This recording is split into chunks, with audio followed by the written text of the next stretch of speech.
It's against the policy of the United States to pay ransom for hostages. But did the Obama administration do just that to secure the freedom of 4 American prisoners in Iran in January?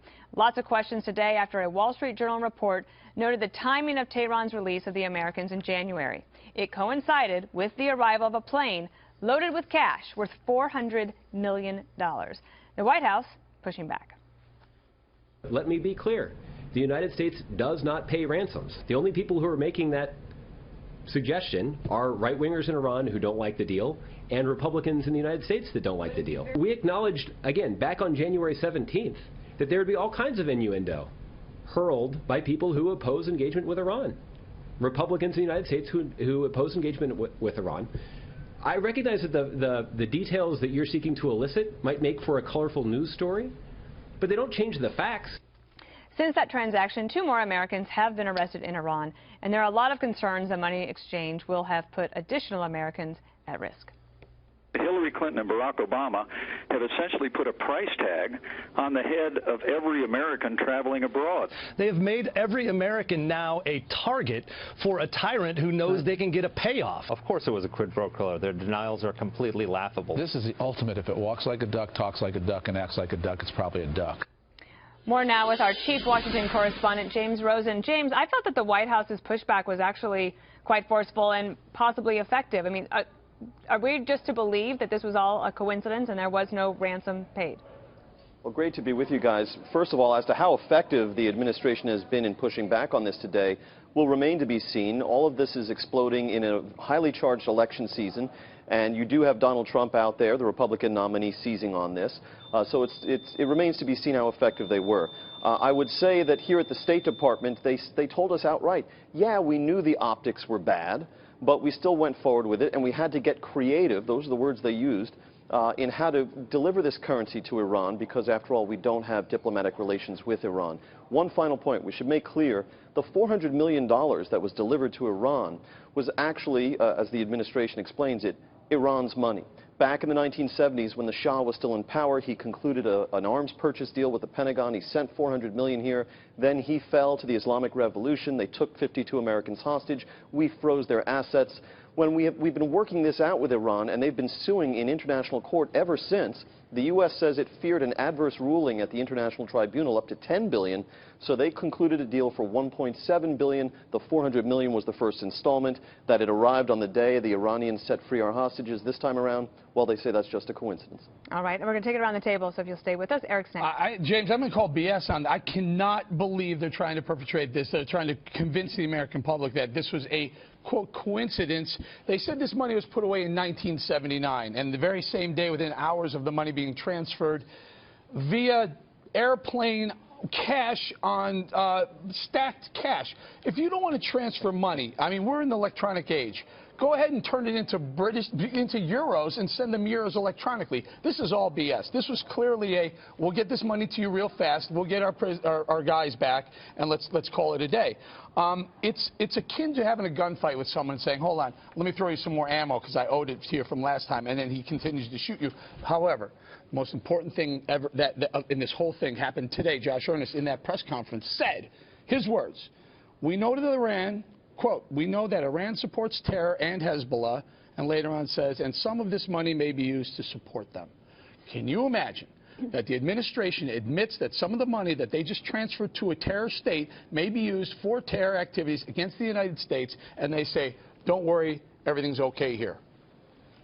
Well, the administration, and specifically Josh Earnest, also pointed to remarks by the CIA Director John Brennan last week, in which he stated that the sanctions relief money that the United States is allowing to get back into Iran as a result of the nuclear deal, again, in theory anyway, a separate tranche of money, that they've actually been able to trace how that's being spent, and it's being spent on infrastructure and debt servicing and other things, other areas of the Iranian economy where they were hurting as a result of the sanctions. But you raise an obvious and I think an apt point here, Eric, which is that when you're dealing in cash, and in foreign currencies, it's going to be a lot harder to trace where that money goes, and Iran does remain right here in this building in the State Department on its list of state sponsors of terrorism. All right, Juan Williams. James, it's interesting to me to listen to Donald Trump. He says this is a scandal, but the question in my mind, given what John Brennan, the CIA director, has said, is do we know do we have any concrete evidence that would contradict what Josh Earnest said, what Admiral Kirby said, in specific, the press release that came out in January that seems to me to say we're giving this money to the Iranians?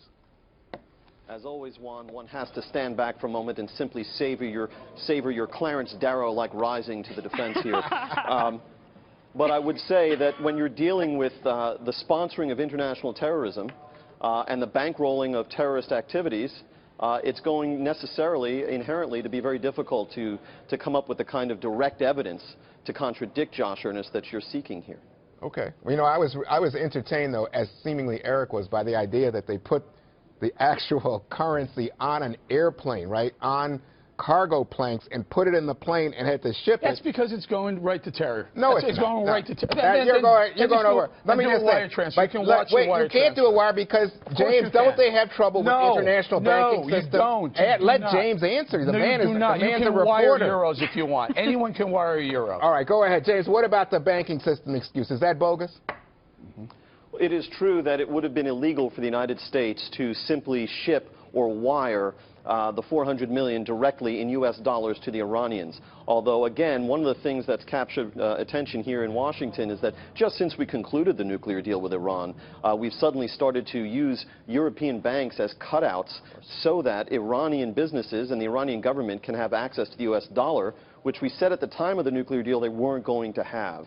But yes, Iran is in theory cut off from key aspects of the international banking system, and so that's why this was handled this way. One point I want to make here Clarence Darrow just wants to say, stop right there. No, we don't stop right there. You just said it yourself. Use the same banking system that they use to give Iran access to U.S. dollars, send it to them, and then send the euros to them. No, he said that's what they're doing now. He says that at the time they couldn't do it. Oh, come on. All right, let's get Jedediah in here.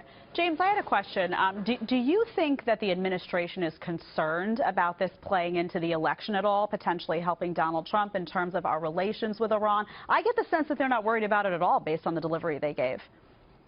I would beg to differ. I think they are very concerned about the optics of this. They're concerned about anything, frankly, that would redound to the disadvantage of Hillary Clinton, who's obviously going to be much more of a spear carrier for the legacy of Barack Obama than Donald Trump would be in the White House. So they do take it seriously, and as evidence of that, we're hearing from a variety of administration officials and agencies and institutions starting very early in the morning today and getting people like John Kirby out on Fox and Friends this morning, even though Admiral Kirby did not do the State Department briefing this afternoon. So I think that there's been a very concerted push, and that reflects the concern. The one point I wanted to make earlier when Clarence Darrow cut me off was that I pushed for an answer from the State Department. Can you at least assure us that these American hostages were in the process of being released before this plane with these pallets of cash touched down in Tehran?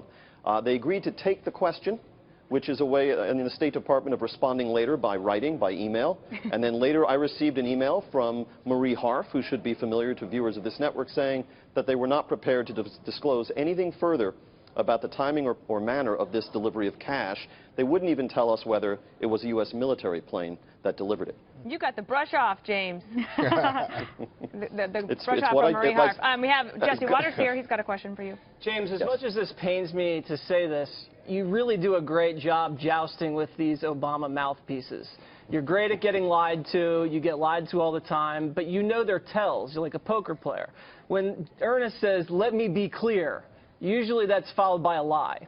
So you've seen these people spin. You've seen them lie. What does your gut instinct tell you about their defense of this $400 million?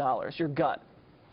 First, Jesse, I want your permission to use as a blurb on my next book from Jesse Waters, quote, "James Rosen is great at getting lied to." That really, there is no higher compliment than that.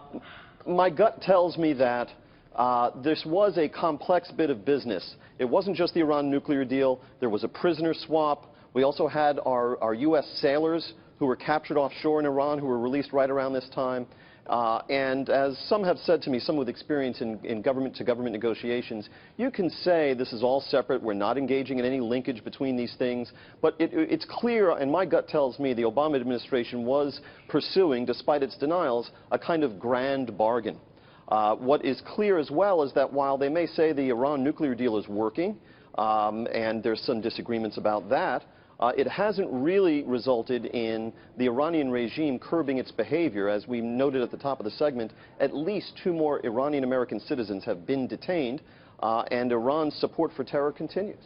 Hey, James Bowling, why don't we take their word for it? What did the mullahs say regarding this transfer of money? Well, there's elements of the Iranian government that are outright proclaiming, yes, this was ransom. And of course, even if it hadn't been ransom, it would be in their interest to so portray it, both to diminish the standing of the United States abroad and perhaps encourage other opponents or enemies of the United States to take hostages. Perry Mason rests his case against I just want to ask one last question, if I could.